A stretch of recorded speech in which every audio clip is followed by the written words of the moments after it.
Welcome to the Whitetail Legacy Podcast. Tomorrow is opening day. This morning, didn't have a great hunt. Deer didn't move like usual. We just got set up in the middle of this bedding thicket. We've been saving this spot from the rut. I think it's a nice buck.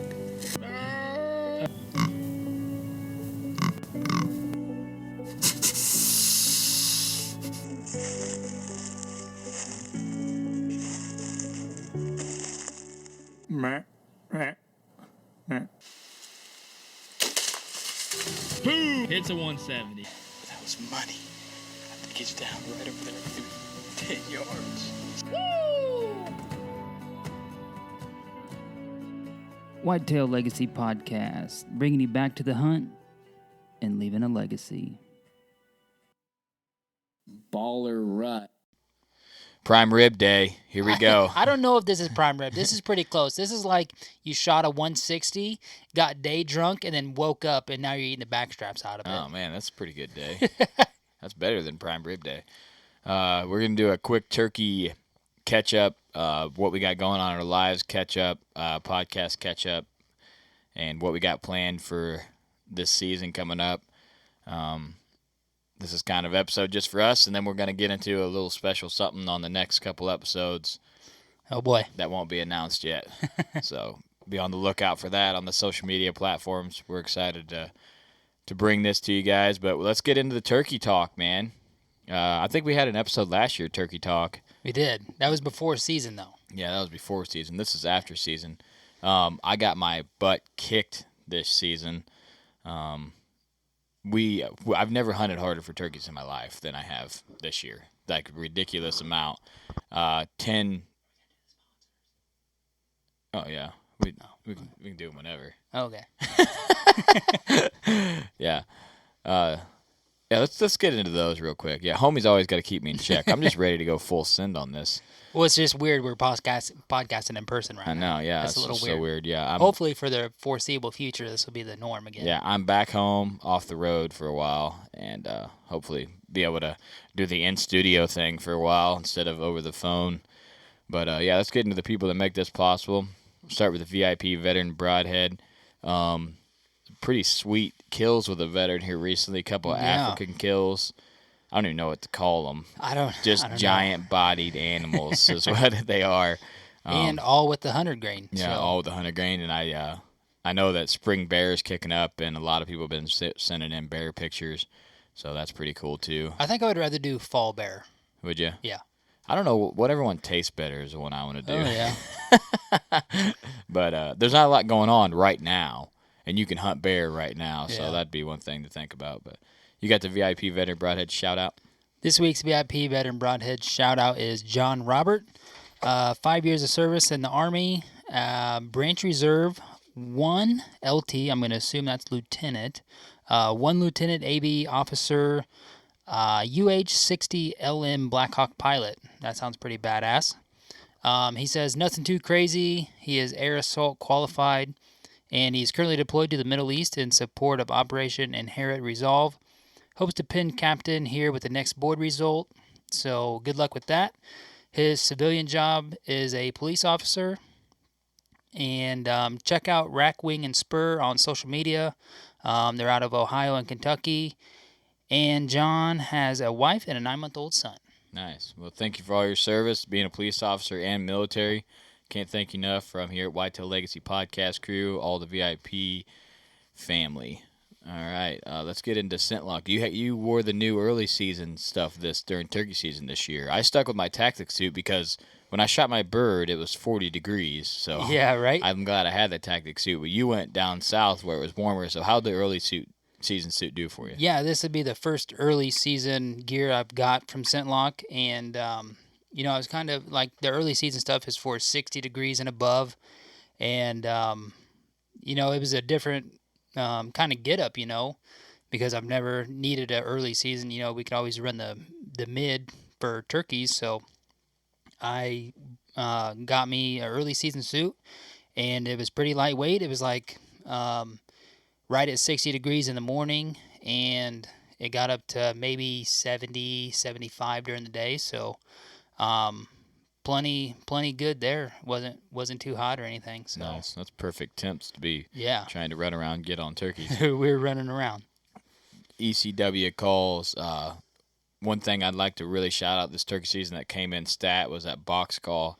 We had birds that didn't want to talk on a couple occasions, and we hit that box call.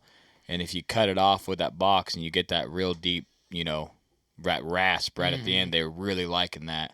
And you can get a lot of volume with that. So check out ECW calls and his. That was a new box call this year. So yeah, it was definitely something I'm going to be adding to the arsenal for next year. Yeah. And we just did scent lock. Ingram's Outdoor Obsession. All your taxidermy needs. I decided that I'm going to do the mount that I was talking about, and I talked to him, and we're going to do it together because it's something he's never done. Oh. So I wouldn't think it would be too much. It seems pretty simple. Yeah. It's $70 for everything. Oh, yeah, with the kit? Yeah. Yeah. So I was looking it up, and that's with... now, that's wing side specific, right? Yeah. Yeah. Yeah. I was hoping Taylor, my wife, would have shot one, and then we could do a left and right. Yeah, that would be facing sick. each other, but I don't know if I'm going to go with the face or the skull. But Yeah. Did you get it on Outlaw Skull? Is that where you got it? I just Googled it. It probably is. Yeah, but yeah, probably I was is. looking on there. Yeah. But yeah, I don't know which one I'm going to do, but hopefully, be able to. I say both wings, so Yeah, for sure. I mean, You got to. I said, I might do two or use a better one, but all right, let's get into the show. So as I was saying before, I got my butt kicked by turkeys this year. Hunted 10 days, 3 different people I hunted with. Or actually, I hunted 12 days, 3 different people and myself, and killed 1 bird. 1 bird. Yeah, my buddy missed one. Pretty long shot, but they were cutting, and I had spotted him moving. Hunted with my wife. That was savage. Didn't hear any birds for 2 days. This year, the property that was just dead set on turkeys didn't have them. So if you go back in the episodes, I kind of bad karma myself because I was feeling pretty cocky about turkey season, man. Because most of the time, second, third time I go out, it's done. And I think that's why I didn't like turkey hunting as much, because this year I enjoyed it because when I got that bird, it was like I did something, you know what I mean? Yeah. So I had more respect for it than in past years, which makes me want to go more next year. Yeah, then I've just killed 80 birds. This is just another one. Yeah, and you kill so many birds, and then you go out your second, third hunt in the morning, and I mean it's always awesome, you know what I mean? But if there's not like the sanding going on, you know what I mean? Yeah. You have no epic buildup. Yeah, there's no epic buildup of I had my gun misfire on me, and I don't know how many times we got close, 70 yards, and then just the no birds on any property. The amount of property that I got to go, big shout out to the Brody boys. We've had Josh on, we've had Wyatt on, and Jared. They let me go on their property. We hunted your property.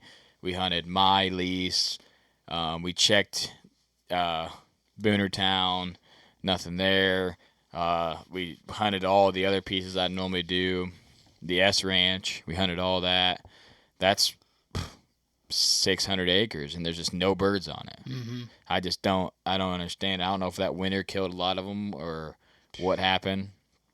There's a ton of birds on your piece, but Illinois is county specific. Yeah. And we got Knox County because it normally is just legitimately lights out. I think I shot 4 or 5 off my piece. I shot a couple off site or the S Ranch. Can't be giving the names out, man. People be on it. Right. And then, but luckily the Brody boys let me go up there. But in a nutshell, how was your turkey season before we go get down in details? It was about the same as yours, man. Had a whole bunch of confidence going into it. That's probably just from what you were saying, and feeling a little better in my calling skills, and I was going to be able to try to reap a couple times, I thought, and it just didn't quite go that way. I mean, we got one solid reaping attempt, but other than that, it's just the lack of birds, like you said. Yeah. So, and it wasn't just us. We put up a post, and a lot of people. Yeah, everybody was struggling in Illinois, or a lot of the Midwest people were struggling, or saying that it was harder than normal. And even some people out east that, are following us and stuff, they were saying that, it's been pretty tough too. Yeah. And then you talk to some people, it's been lights out, you know what I mean? So where is the Snood trophy going? Is there a determined I don't know. champion? I didn't know if it was just us or if it was open to public or I think it was just the Snapchat group. Okay. The Twitter is the T-shirt. That was open to public. Okay, right and on. I think that went to Eric. How long was Eric's? Because Jake had a 3.5. His was 3 5/8. Ooh. Yeah, got him by 1/8 inch. Wow. So we probably send one to both just Yeah. because they participated. Right. But yeah, we'll send one to both. But yeah, we had a Snood competition this year, private and public. If you guys want to, we might do something for deer season. That's fun. If you want to get in on a little competition with us, follow our Twitter, Whitetail Legacy Podcast on Twitter. Yep. But as far as the Snood trophy, I think it's going to go to Nate. Nate. Yeah. 2 15/16. 2 15/16. Going to Nebraska. Huh? All right, got to get the shipping bill out. Yeah, that's $14.95. Yeah. Yeah, we should make Nate pay shipping. Right? You got to pay your own shipping, man. We got to do that now. But yeah, I ended up buying a WLP Snood trophy this year, just for our fun, tight-knit group of guys that we've made great connection with through this podcast, and they're in our Snapchat group, and a lot of good fun had in that. So let's kind of break it down in detail, I guess, of what we got going on. Before we do that, we said we want to do this. I want to thank the listeners again. We haven't done that in a long time. We're slowly gaining with it being the off season. This is like the slow listener amount, and we're not losing anybody. You know what I mean? We're gaining listeners every week, so we can't appreciate you guys enough for spreading the word, listening, following all the social media, commenting on our stuff. We have an incredible amount of engagement on our pages, which is super solid. And it's because you guys, you write a comment, and then that makes someone else think, well, I had this situation that was similar or something, and it's cool to get the word from multiple different people. But we had some comments recently that people think we're doing big things or we're somebody, you know what I mean? And we're not anybody. And then people are asking about the industry. We are a speck in the hunting industry. Like people don't even know we're there, right? I mean, Yeah. We're in it just because we're in ties with company, but we're not in it deep. You know what I mean? No. And a lot of people out there, I think, try to say they're in it more or try to act bigger than they are. So we just wanted to make it straight up honest to you guys that we're still the Whitetail Legacy guys that really can't kill shit, but get it done somehow, and are just a speck on the wall of the hunting industry. Not making any huge changes there. No. We've been getting a lot of messages about that. Been getting a lot of messages about just people's kills and stuff, and the private messages. We love that stuff. Love making the connection with you guys. So keep that going. Just a big thank you to everybody that's listening and continues to be a fan of this for some reason. Yeah, and we've gotten a lot of messages on Instagram here lately. A lot of people really tuning in. A lot of good feedback about our videos. So we got a couple videos that we're going to put together off season, and I don't think they're going to be as epic as Mr. Freeze, but just let you guys see actually what we're doing and actually what we're talking about on here. So we appreciate all the messages, and we appreciate all the shares and all the comments and everything. That's something that we take a lot of pride in, is engaging with you guys, because it's just, like we got everybody in the Snap group. Like a year and a half ago, we literally do none of them guys. Mm-hmm. And now, I could go stay at anybody's house Yeah. And I think that's pretty cool.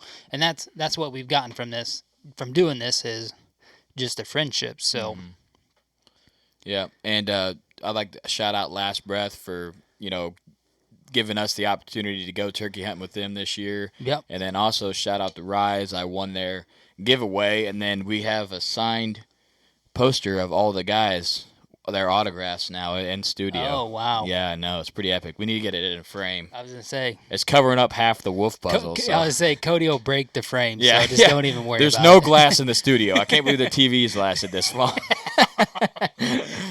But yeah, just a big thank you to everybody, and let's break down the details of what we got going on. Yeah. So, in Illinois, we have 5 seasons, and the first season is Monday through Friday, so I don't ever apply for a tag because I'm working. So second season starts on Saturday, so that's a pretty hot season. And but this year, the way that Easter fell, Good Friday was the Friday of first season, so we have that off of work, and I was like, we got to buy a tag. It's just another day to go hunt. So we bought a tag for my property down in Henderson County. And I was pretty excited for this hunt because even though it was one day, I've been telling Cody how many turkeys are on my property down there, and I was like, dude, you're going to get the full effect when you go down there. I said, it's going to be kind of mind-blowing, and you would think it'd be easier to kill birds off of because there's so many, but, I mean, it's still tough, and we were just talking before we were recording that the terrain for the turkeys is so beneficial and working so much against us. So if we wouldn't have been slow crawling, reaping over that hill, and I caught that fan, those birds would have been gone. It's just it's so ridgy, and the fields aren't flat. There's just bowls in them in the middle of nowhere, it's right on the edge of the timber, and that's where the birds are. But that was an awesome hunt.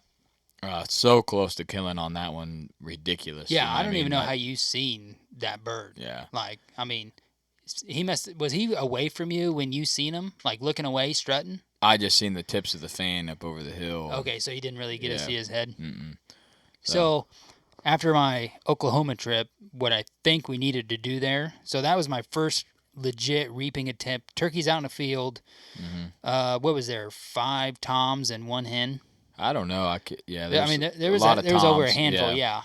So we got the fan out, and of course it was packed away. The camera's packed away. We're literally on the move to try to circle around these birds where I think that they were going, but then they're still out in the field, and so they moved 20 yards from where they flew down in 2 hours. yeah, they're just literally hanging out. Yeah. And it's kind of a 50-50 flip of if we go to where I go or where we went, or if we go to where we would have seen them on the hillside after they flew down, and we would have had hours of footage. So I think while we were reaping, if you would have just gotten maybe 2 yards in the woods and went up to that brush, that bush that was sticking out in the field, and somehow got a clear line of video, and I had to just stayed out in the field by myself and reaped them, I think we would have had the 2 fans was messing them up, you think? Yeah, I think that was. So, because the way Matt and Jesse and Logan and Garrett and all them do it, they just get behind one decoy and just go. Yeah. So last weekend they had Jesse, Logan, and Garrett, one decoy, and they were just going at this bird and killed it, We need to get a better reaping decoy. We do. Yeah. It's on the list. Yeah, it's on the list for It's sure. on the list. So, one day gamble didn't work out, but it was probably the best opportunity for us to kill a bird. I mean, we got 70 yards. Yeah, we got 70 yards. And everybody's like, shoot it. I'm like, dude, it's 70 yards. I thought it was 40. I was like, yeah, but the crown of the hill, then as we would get closer, they would just continue to walk away from us. So we weren't gaining anything, and we're crawling. And it was a lot of work. Yeah, we crawled probably 200 yards to the field. Insane. Yeah, and then we were right on them on the roost, 50, 60 yards. So you could see the beards hanging in the roost. Yeah, we could see 11 birds in the roost, 8 toms, 1 hen, and 2 jakes. Yeah. And that one Tom was a dandy. We were right there on top of them, and they all flew the opposite direction. So, Cody's like, this is so epic right now. yeah. And it was pretty sick. That's the closest I've ever been to any birds. We were 40, 50 yards, like, And they were like kind of all around us. yeah, and Like, they were it like was just- circle. We were like in the center of them. Yeah. And then So. as it just got lighter, you could just see them. And then they're up there strutting. And this hen that was calling, like, Yeah. she had like a collapsed lung. It sounded Never like. worry about your turkey calls No. again. This hen was doing like the weirdest moan I've ever heard. Right? So I'm like, if that's a normal hen sound, my turkey calls are real solid. So then Saturday, second season, I was still up to bat. We went to the S property, and where you killed last year, supposed to be fire, no gobbles. 8 or 9 birds on there last year for sure. This year, no birds at all on 600 acres or so. Multiple weekends, Every weekend, every damn weekend near. for a month. Mm-hmm. In the turkey rut. Nothing. One official gobble on there, cut off by a mushroom hunter. So, Oh, yeah. but So we checked that piece. We checked a couple new places that Cody got permission to. Did a little deer scouting on that one, hopefully. yeah, that's where Ingram's hunted that before. Really? Yeah, Oh. but he hunted he didn't hunt that pinch. Deer. Oh, he deer hunted it? Yeah. Oh, he hunted the He strip hunted coming the in from the strip road? Coming in from the road. Oh, Ingram, you got to go deeper, bud. I'm like, bro. I'm like, did you see that? Did they use that pinch? He's like, yeah, they came out there. I'm like, Oh, and it's that low spot, bro. Yeah, I'm telling you. yeah. Yeah, it's gonna be nice. yeah. That's a good pickup. Mhm. And then let's see. We went back and chilled where you killed last year. Nothing. And then We went straight to the lease. Yeah, Saturday, we went straight to the lease after that. and then there was birds gobbling. There was one goblin on the lease because Yeah. we were talking to Nick when he's taking the dog outside. Yeah. And then I'm like, oh, yeah, there's one goblin back there. So we started sprinting back there. And then you seen him too. Yeah. And I didn't see him, but he was strutting on the other hillside down on the other. He was way down on the Down at the bottom. draw. And then we set up on him, and he wasn't working. And then we decided, did he stop gobbling? Yeah, like he gobbled twice on the ground. Yeah. And he stopped gobbling, and then we circled around. And I Because hit- after we got to the tree, after you seen him, he still gobbled twice. yeah. But that turkey hits the ground and just moves. He Right. just he covers like 300 yards every gobble. There was one turkey in Oklahoma that Matt and I were calling Usain Bolt because it was the same way. That guy hits the ground, boom, Yeah. boom, Knows and then, exactly where he's going. yeah. And we chased this one turkey for probably 2 miles through Dang. this giant property. Yeah. Yeah, it was pretty awesome. Besides, and then we got 50 yards from him, but we didn't know he was coming up the hill. So he seen us when we seen him. Yeah, that's what happened there. And then when you went back Sunday, And then, yeah, so Saturday night you roosted him. oh god, this bird's a pain in the ass. Yeah.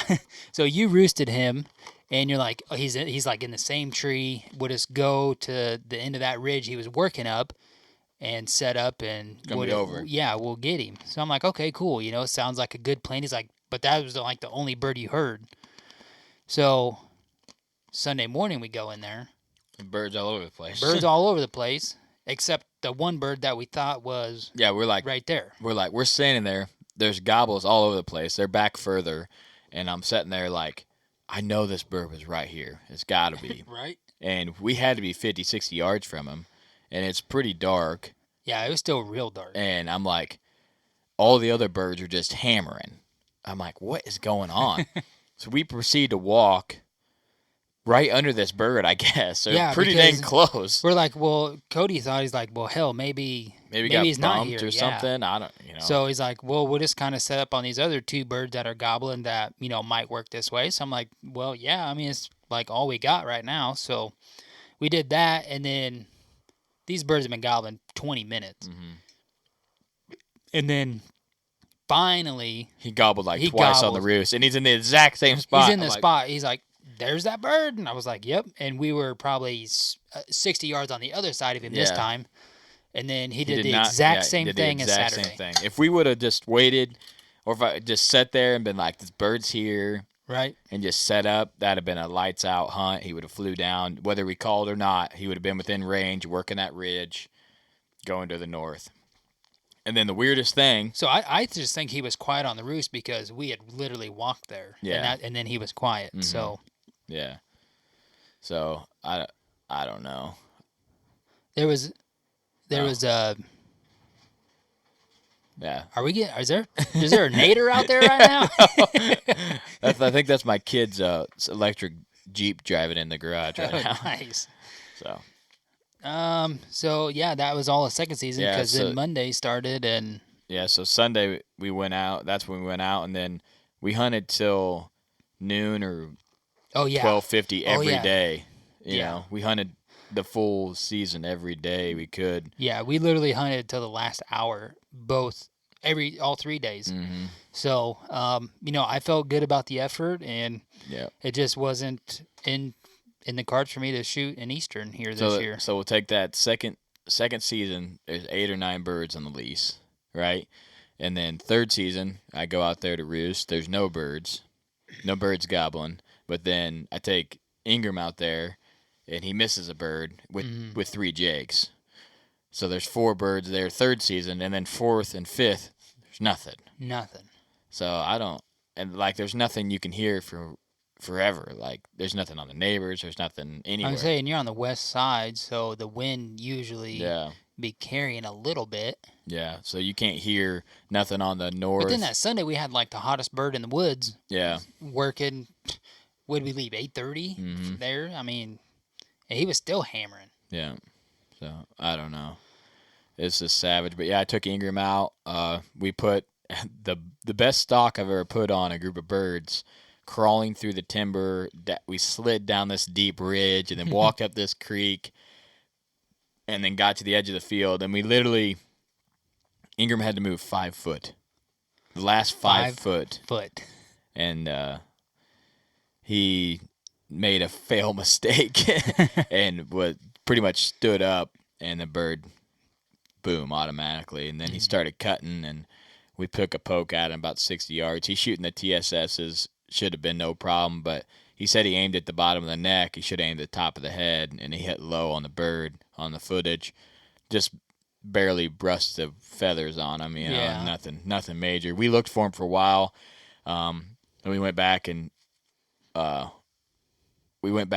and I tried to roost that Sunday, and The privilege of working nights. yeah, the privilege of working nights. Yeah, You can get out every morning. yeah. I tried to roost that Sunday morning of the season, and we went back there, and there's no birds, and I was like, well, I'm gonna set up exactly where that bird was that was on us. Mm-hmm. And we went back there, and we set up, and we set for 2 hours that morning and didn't hear a gobble on the whole entire lease anywhere for 2 hours. So we left there, and we went to his piece, no gobbles. And then went to the sidewalk where the S Ranch, no gobbles. So it's just savage, And then fourth season rolled around, and the first day it poured down rain, and I ended up going out late, and for about 2 hours, and I didn't hear any gobbling. And then the next day I went out, and we set up on some birds, and they were hammering on the roost, and then they flew down, went the opposite direction. They were henned up bad, and then we cruised around. I stalked a hen there was a turkey in the grass. I reaped up on a hen to like 5 feet, and we didn't know if it was a hen or a tom at first, and then I realized it was a hen. Then I was like, well, I'm already in it. I might as well see how close I can get. I reaped up there. Then the next day hunting, I misfired on a bird. So we were set up on the edge of the field. And This is on the lease? No, this was on Wyatt's. We set up on the edge of the field, and we had these birds working. Oh, no, we went to where the birds were the morning before because it had rained that night, and we didn't roost anything. And we went to where there was like 5 or 6 birds that went the opposite direction the morning before. We went to that corner set up, no birds. No birds there. So we're like, okay. there's birds on the completely other side of as far east as you can go. So we walked that muddy ass field all the way to the east, and we set up. And I hit the box call, pretty loud, and I got a gobble, and it was pretty close. So we're like, we'll just set up. So we set up about an hour, and the bird gobbled a couple times, wasn't making any move towards us. So I said, well, let's go in the timber more. So I went in the timber maybe 50 yards, hit a call, got 3 gobbles. I'm like, okay. So 3 birds or he gobbled 3 times? Birds, yeah. Yeah, see, so that's something I want to bring up is I've, done the field edge thing, and then I've kind of moved in the timber a little bit like you did, and the turkeys have been more responsive when I've done that. Yeah. Because I don't know if it's because I've moved and they know that, a hen turkey is going to be moving instead of just being stationary out in the field calling. But if you can't get anything fired up on the field edge, don't be scared to make a move to the timber and set up, because I've gotten birds struck up after making in the middle of the timber. There, yeah. And literally just set up on a tree and had Tom come in 9 yards, done. Yeah. So that's what we were going to do. It sounded like the birds were further away, so I was like, let's move another 50, 60 yards. Well, we got to that 50, 60 yard mark, and there was just nothing but like little bitty tiny trees. So I'm like, all right, I'm trying to hide 2 guys, camera gear. So I'm like, there's this big dead tree up here. I said, let's just go get on it. We'll get right on the other side of it. It's like no limbs. It's been dead for a long time. We'll just set up against it. So I get there, and I'm like, I'm going to hit one more call. And I just hit 3 yelps, and then there's 4 gobbles, and here comes Jake's just screaming through the timber. And they were on a full sprint, and I seen him at about 80. I'm like, oh, here they come. And I got Wyatt with me, never ran my camera before. Luckily, the footage, it wouldn't have been there anyway. If there would have been someone there with me, they could have got some pretty good footage. But 4 birds, we're behind this log now because we hadn't went over and set up, because I was making sure they hadn't moved or anything. And I didn't expect them to just scream in because they'd been back there for 2 hours gobbling. Mm-hmm. And ended up being 4 jakes. And at this point, I was like, I'm shooting anything, right? Mm-hmm. I don't really care about turkeys. I hold out for deer, but turkeys are free game. And they're at 7 steps, 4 of them, and they're just bobbing around, And I'm like, they're right there, and I'm like trying to move the camera down further to like get under the log because it was like wedged up a little bit. So I'm like, then there's another stump in the way. So I'm like, I'm just gonna shoot one. I come up over the ridge, and all their heads are together. So I'm waiting. I'm up over the tree, not the ridge, and then pull the trigger, click. So gun misfired. I look at Wyatt and I go, what the, jack a shell, come back up. They're at like 50 and they're freaking out. I could have probably sent one, but at this point I was like, not on footage. I just misfired. I'm just over it. So left, came back the next day, hunted, had birds gobbling, and then told the neighbor that they were gobbling on his property and was like, hey, do you mind if I cut through your 20-acre piece? Like, I'll just I want to hit the fence line and walk it because they're gobbling on the neighbors that I had permission to hunt, instead of walking all the way back to my car, driving all the way around, and then coming down the other side. Mm-hmm. And he just shows up to hunt in his truck.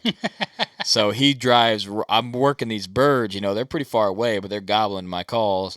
And he just drives right in between and parks right in between me and where these birds were and goes into the woods to hunt.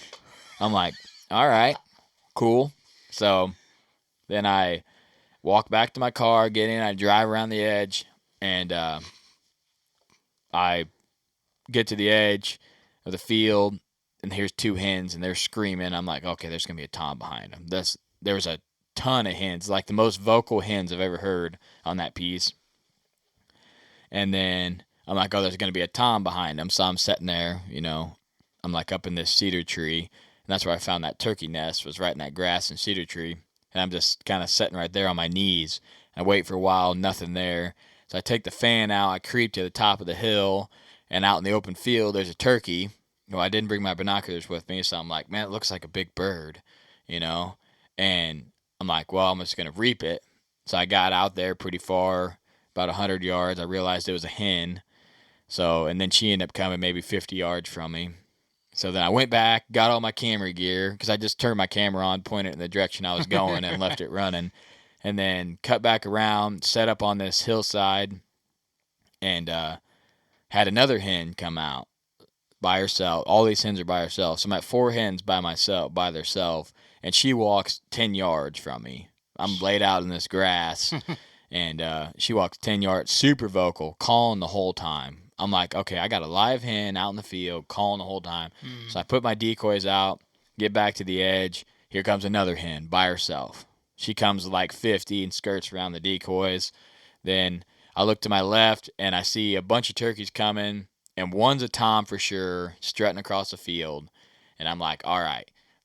Hit some calls. I'm like, it seems like they're coming in my direction. They go right into the timber, and then one pops out where they need to be, like, to come to me. I'm like, okay, it's a hen. I'm like, okay, so I'm at like 7 hens, Right. by themselves. themselves. And then 2 hens come out in the field and just dust for an hour and a half. They're just laying out in the field, not moving. And Sunbathing, just flapping bro. their wings. And I'm like, where is this tom at? No gobbles the whole time.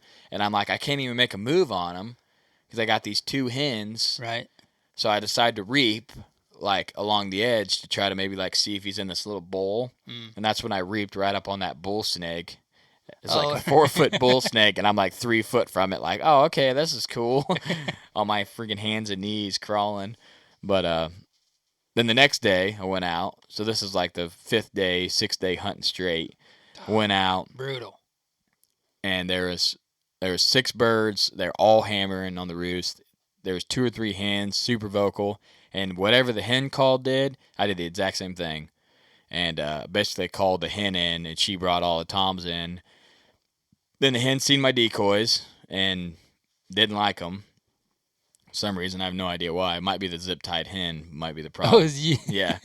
But I need to get a new hen decoy. Maybe that was the problem. I don't know. But didn't like it. Coming right to the edge and then just hung up on the edge like that. And I took a poke at one. They all kind of decided that they were going to go back in the timber. So I shot the closest one and ended up putting down a nice Jake.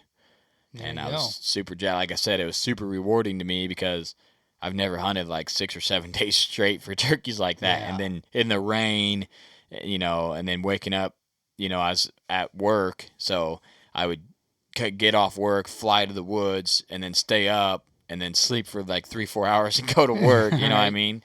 So I put in a ton of work on the birds every day. And then I was carrying the decoys. I got to get a bag for those decoys. Just carrying them. I got a bag we can use. You can take my half strut tom out of it. Yeah, I got to get that. I got to get that bag because it just doesn't. Because I've had no luck with that tom. Really? None. I got to get. Can you reap behind it?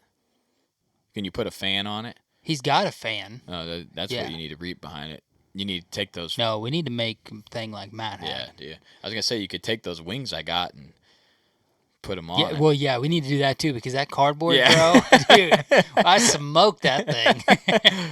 So, but yeah, that was my turkey season to wrap. You want to cover Oklahoma? Yeah, so I had the opportunity. I was the last draft pick to go to Oklahoma. Cody was, well, that was the same weekend of your hunting here in Illinois. So It was the same week, and my season started Wednesday, and I was going to be gone Thursday, Friday, Saturday, Sunday. right, So I would have had to make a kill on Monday. mm-hmm. Or did you make it home Sunday? No, we hunted Sunday morning. Yeah, so I killed on Monday. So it would have Here, been perfect. but it would have been perfect. But I know that you like turkeys way more than I do. I was talking to the wife. I said it'd be an awesome trip, but I decided to save my trip card for another trip. You know what I mean? That was my decision. Right. And I knew that you would have more fun than me, honestly, on those birds. It's just. So I had to. So Matt called me from Last Breath. If you're not following him on Instagram, MJ Bart and some numbers, you should definitely follow him. He's hilarious, and the dude's just a flat out deer killer. Yeah. That's what he does. Yeah, He kills anything. Yeah, he's stuff. shooting ground squirrels or something the other day Yeah. in his yard. I'm like, dude just can't put the guns down.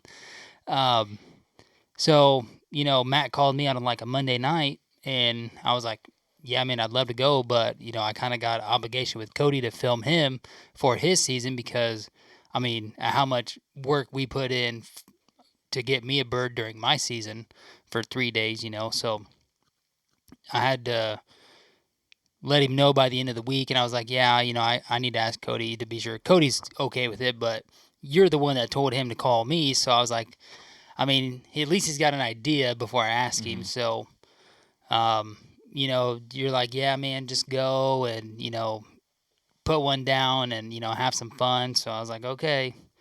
So, told Matt we were going to go, and his second cousin lives down there, and she's married to this cattle rancher, and they have about 2,000 acres, and then we also had permission on like another 6 properties, and then while we were there, we got permission on 2 other properties ourselves, so like total acreage combined was like 6,000 acres, but it's all like cattle pasture where they plant wheat, and you got cows everywhere, and just like little pockets of timber. So not a bunch of timber for these birds to be in. So you'd think they'd be out in a field, but there's just not a lot of birds.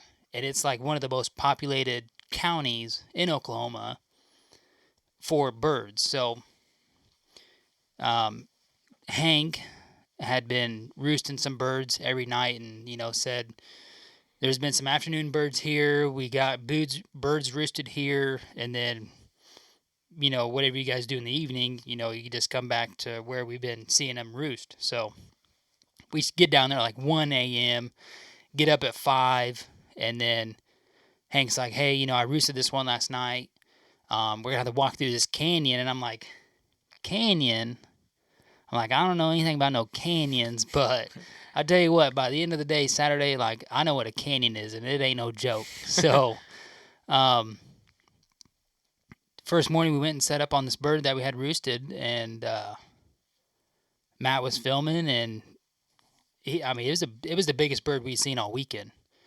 Like over 1.25 inch spurs, probably a 9.5, 10-inch beard on him. And we just got super close to him walking in to set up, and just like how we did here on the lease, I think that's the same thing. Like, we got super close to him because Hank said the night that he was up in the tree, he was just hammering all night. So I'm like, you go from hammering all night to nothing in the morning. I think he gobbled twice, and then flew down, and then that was the Usain Bolt bird. I mean, that guy was flat out running. So, he gobbled twice on the roost and then was gone. Maybe that's something, we like to get close to him, but maybe we need to play it a little safer next year. Yeah, and, stay off him a little bit and try to call him in. Right. It's just so nice when you get that hunt where they just fly in the decoys and it's over. Right. So, but. So we didn't think he was going to fly down in like the wheat field because it's, 12, 18 inches tall. It was super wet. So we thought he'd fly down a little pocket of timber behind him and then circle back around to us. But he just flew straight out, and he flew a long way too. Like, he didn't just like fly down. Yeah. I mean, he flew. So, and then it was just a dead sprint to this other canyon that we walked through. So then we heard another bird gobbling across the street on Hank's property. Went over there, made a move, and then we sat up, and they had like some hay out to feed the cows over there in the middle of the timber, and this bird was just right in the middle of the hay. So we went down this hill, set up, and this bird, Matt called twice, I think. Did like 2 quick yelps. Bird's basically sprinting in. And he went full strut. And when we got down there, it's probably 150 yards. And then come to like 100, strut a little bit, broke strut. Matt called again. And then he like dead sprint to like 70. And Matt's like, can you kill him? I'm like, no. And then there was like a tree with 3 that split off to 3. I was like, well, if he gets by that and then comes to this side of the road, if he gets right there, yeah. And then I couldn't really get a good visual on him, and I thought I heard him say it was a Jake, so I was like, is it a Jake? Is it a Tom? I mean, we've been hunting for like 40 minutes. I'm not going to shoot a Jake. Mm-hmm. So then a cow comes in off our right side and spooks this bird off at like 65 yards. And, I mean, this was a hot bird. I mean, super hot. So he kind of circled back around, got on top of this other hill, and he probably gobbled 3 more times. And then it started raining on us at like 9. And then he had just like sprinted across this other wheat field into this other pocket of timber. And then we just kind of packed it up for the morning. And then, let's see, we went to where we have the afternoon birds. So where these afternoon birds are is they've been working up to these people's house that we have permission to hunt on. They own on both sides of the road besides this little corner lot where this house is. And Hank's like, hey, turn here, pull in here, and then they'll be on this hillside. Sure as shit, there they are. And they kind of seen the truck, so they like started spooking up towards like where the cows are. And I guess that they go up there and like eat the corn that they put out for the cows. So it's just like the cows in there rooting around and spill some. Mm-hmm. So then the birds hit that mid-afternoon. And then, so we're like, all right, it's still raining. Let's go back to the house and we'll come back. Because we had to drop Hank off because he had to go to Oklahoma City. So Matt and I come back and we're like, all right, we'll just like drive by on the main road, not turn where we seen them. We'll just drive by on the main road. I was like, you look this way, I'm going to look this way. And I'm like, hey man, they're over here. And so they had crossed the road from where we first seen them. So we go down the hill, park at the bottom of this canyon. And then we go up the hill and we know the turkeys are going to be working towards us. And we get set up in like this little thicket, but it's not really like tall. So if we're sitting on our ass, it's just as tall as our head. Mm-hmm. So, I mean, we had decent cover, and Matt put out a couple calls. I was sitting behind the decoy, and he was just tucked in kind of the thickest part of the brush. And next thing you know, here comes, 14 turkeys running right at us. I'm like, oh, dude. And one Tom in the group that we could see, but a whole shitload of Jakes and like 2 hens. And the Tom was just running around. He was like in the worst spot because there's birds either right behind him or right next to him where I couldn't shoot him, but he's at like 30 yards. So I was just like, I'm not gonna take a chance of hitting another bird. So we just kind of let him work off because we called again. And then they're like, well, that's a Tom. Mm-hmm. Why is it sounding like a hen? So they just kind of got spooky and kind of split up. And then we went back down the canyon, circled back in front of them again. And then I started reaping the Tom and another Jake. And then 4 of them come and skirted us. And then they started going up this giant hill. I mean, just absolute giant hill. So then here we go back down the canyon, circling in front of them again. And so now we've got them in like 2 different packs. But then when we get to the top of the hill, they've all kind of regrouped back together. And we put a move. I mean, we're at the top of the hill. I mean, we can't get any higher than we are. So now we're coming down at these birds. They're coming up to us. We thought they were on this side of the hill. We bust a single hen over there, and then there's like 2 little flat parts on this hill, and they're on one, and then we're on the other, and we're both behind Matt's Reaper decoy that he calls Jock, by the way. We're both behind him, and Matt's like, hey, I see him. They're right there. So I kind of peek out. I see a Jake running towards us because he's seen the decoy, and then he's like, the Tom's the closest one to us. He's in full strut, and then he kind of seen us getting set up because we're like, they're committed. And then the Tom kind of spooks back towards the other turkeys, and at that point, like all I could see was his head. So I was like, well, here we go. It's like a 40-yard shot, and so I shot, and he goes down, but then I could like see him still moving, like he did the wing flap, but then he was like scooting on his belly, you know. So I shot again, and then like the turkey scramble was on. I mean, he's everywhere, just scooting around on his belly. Like I shot him just, you know, maybe in like the back or something. Mm-hmm. And I mean, for like 60 yards, dude, we were just snaking back and forth. I'm like, geez. I was like borderline ready to shoot him again, you know, because I'm like 10 yards from him. But I'm like, no, I'll just get on his head, you know, step on him. And so I finally get him down and get him stepped on. And I mean, so we were running wireless mic, and Matt, during the reap, it had come unplugged, but like the only thing I could say is just like, dude, that was so much work. Like, I mean, that was just an ass load of work, and to be able to get it done like that was pretty crazy and mind blowing. And then, you know, to have to chase him down a little bit, and it was a pretty cool experience. So I'm definitely glad I went. I thought I'd have to persuade the wife a little bit more than I did, but she was like almost pushing me to go. So I was like, well, yeah, but I have to like talk to Cody, be sure he's like cool with it, you know. But she was totally cool with it, and you know, I want to thank Matt and everybody from Last Breath, because I had to film him on, you know, him hunting, and I was kind of nervous about being able to produce the quality of video that they do. And that was like the biggest thing I was worried about. I wasn't worried about me hunting or anything. But, you know, I just wanted to be able to, when it was my turn to run the camera, that I could provide the quality of video that they're used to putting out, and hopefully provide something that they can use. So Matt and I both killed down there, and both kills are on film. So be excited to see that when it all comes out. So Be pretty exciting. All right, well, that's our turkey in a nutshell. Yeah. So now we're focused on deer hunting. We got food plots put in, cameras to hang, stands to move. All our public ground scouting's done. Maybe one more piece in the works. Still got to talk a little bit on that. Still talking about maybe two, one or the other. Yeah, one or the other. So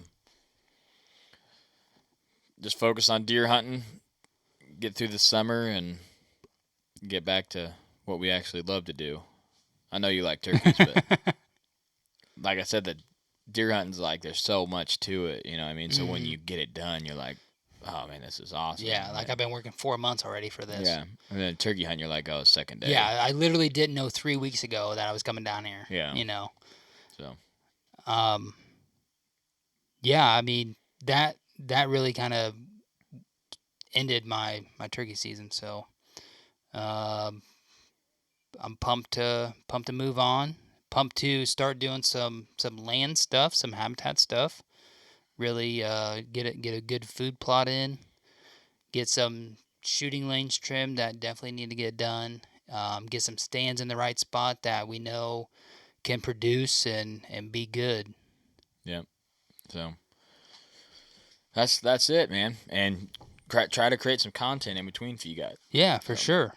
But we got a new series coming out. We're going to showcase that soon to you guys. Be on the lookout for that. And get out there and get ready for deer season. Try to leave a legacy, and Whitetail Legacy's out.